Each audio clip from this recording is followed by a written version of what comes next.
अस्सलाम वालेकुम dear students. ये चैप्टर नंबर 4 का न्यूमेरिकल प्रॉब्लम नंबर 8 है। इसमें पूछा गया है कि how large force is required to accelerate an electron from rest. ये मास ऑफ द इलेक्ट्रॉन दिया हुआ है, तो उसकी फाइनल वेलोसिटी दी हुई है कि 2 × 10⁻⁷ मीटर पर सेकंड होगी।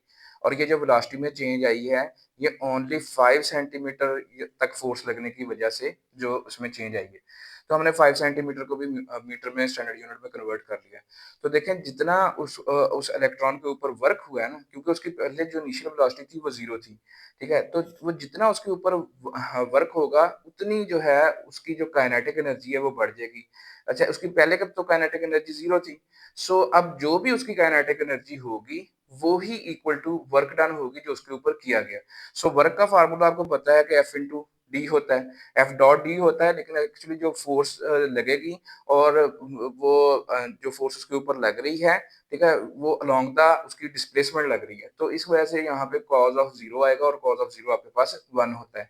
तो हम सिंपल फार्मूला रह जाएगा वर्क का कि F इंटू डी, और जितना भी उसके ऊपर वर्क होगा वो उसकी अब काइनेटिक एनर्जी बन जाएगा, क्योंकि उसकी इनिशियल काइनेटिक एनर्जी तो 0 थी।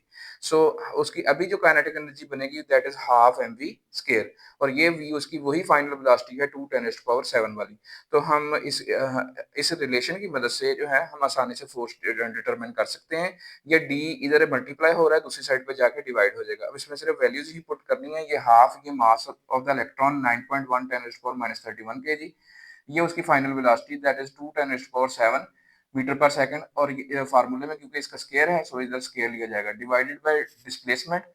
वो जो डिस्प्लेसमेंट हुआ है, यानी जितना डिस्टेंस तक उसके ऊपर फोर्स लगी है वो 5 सेंटीमीटर, उसके अकॉर्डिंगली 0.05 मीटर आता है। तो हमने ये उसको स्टैंडर्ड में पुट कर दिया।